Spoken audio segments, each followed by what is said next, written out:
Welcome back to What Arty Noobs with General Disturbance. This is the AMX 1375. It's a French Tier 7 light tank with the on the AMX 13-ton chassis, and it has a 75mm gun, which is an auto loader on an oscillating turret. And you can actually still buy these. Actually, they're on actual sale. I found one for sale just recently in auction. So if you want to get an AMX 1375, you can do so. But this one is commanded by Mad Andy of Philo, and he's on the south spawn of Redshire. Well, Mad Andy has actually been trying to complete the Light Tank 15 mission for a little while. Been having a bit of difficulty with it. Oh, just look at that wet look. And it's dried off. Yep, so he's trying to get the Light Tank 15 mission done, and he's been having difficulty, so he's been struggling. But he had a bit of fun on this mission, and after this game I think he decided to call it a night, because this was a rather mad minute, you might say. Well, he's gone against the grain. He's actually headed off towards the east side of the map. Light tanks tend to go on to the middle or the west side of the map, and he's got a target there. T25-2 fires one round in. Second one misses. Third one hits. Fourth one goes to the turret, bounces, and so he only got 2 shots in. 4-shot magazine.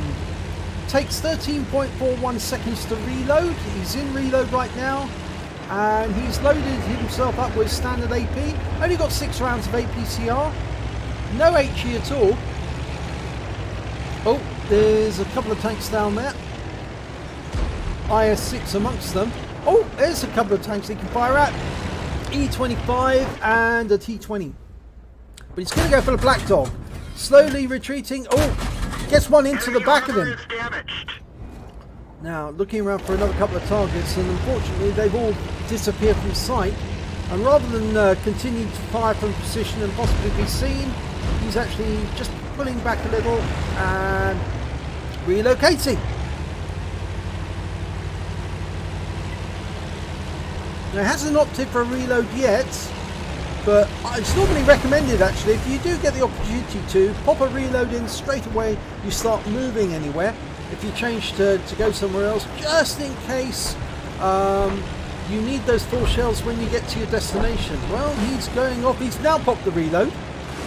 He's found a couple of targets, one of which is a T26. The other, is an SU-122 and an IS-6.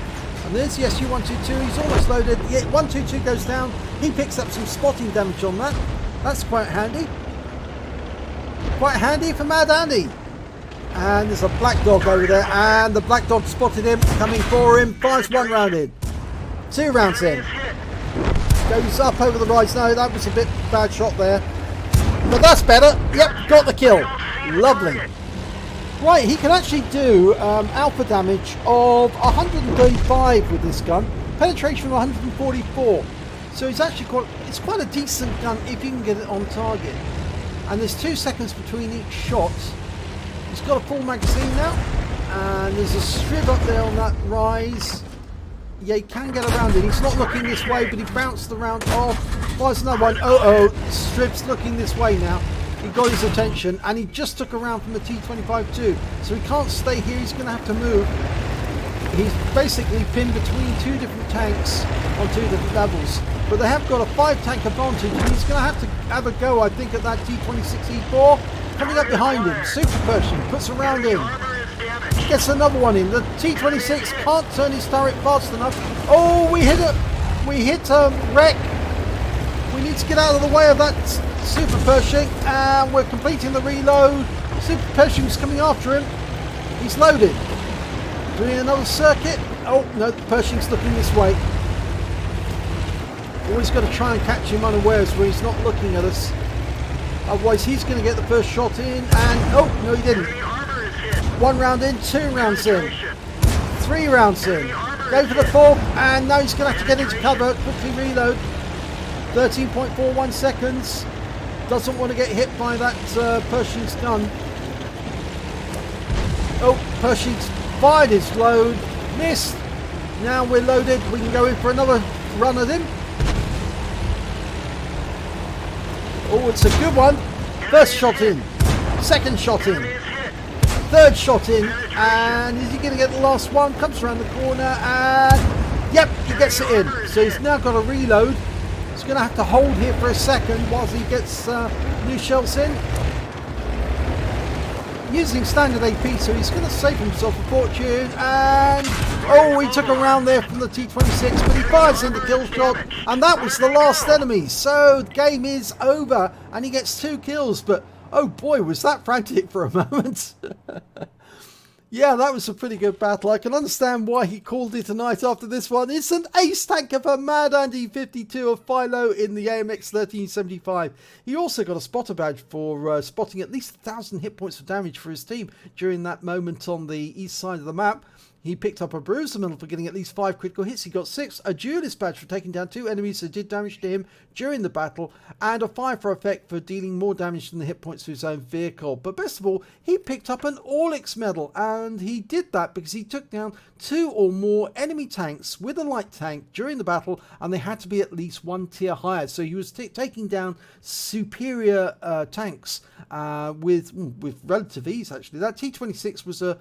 Well, it was relative ease. It was fairly difficult to take down the Super Pershing, but because he had to do so many runs at it, it's a lot of hit points to destroy in a very short period of time. And remember, you've only got 4 shells each go, so you can only do a maximum of about 500 rounds, 500 hit points every time you go round. So you're gonna have to do 3 circuits just to destroy all of him. And in fact, actually, and we see here it took 12 rounds to take down the Super Pershing, and that's a lot of effort when you've only got 4 rounds in the magazine. He did miss a few as well, so that has to be taken into account.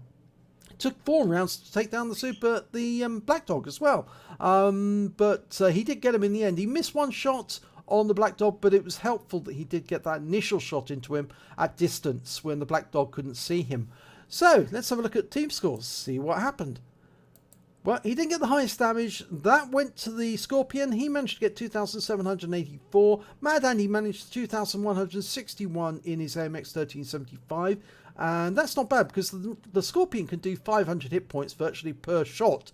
And so that would only really represent at most 5 rounds from him, or maybe 6 at most. Whereas Andy had to fire an awful lot of rounds to get that 2161. The next highest score was the T25-2. He managed to get 1,485. That was on his team. The highest score on the enemy team was the Striv S1. It was a good job that Andy ducked behind that hill, because if he'd actually stayed out, that Striv probably would have stripped him of 400 hit points with just 1 shot. When it came to kills, again, it was the Type 59, the Scorpion. He managed to get 3 kills apiece. Mad Andy managed to get 2, so did the Challenger, and there was only 1 member of the enemy team who managed to get 2 kills, the T25-2. But when it came to base XP, it was Mad Andy right at the top with 1,235 base XP, the Type 59 828, and the Scorpion at 813. And the reason why Mad Andy scored so much extra XP is because he got some spotting damage on the enemy, and that's where he earned it. He fired 24 shots, got 20 direct hits, 18 penetrations. So he did miss a few rounds, but only 4. Did damage of 2,161 hit points, of which 255 were at more than 300 meters. Those were the shots when he was right up on top of the hill, shooting it across the valley. He received 4 hits from the enemy. 3 of them were penetrations, and that's because the armor on the AMX 13 is absolutely terrible. It's paper thin. And he got 1 non-penetration, which went into his tracks.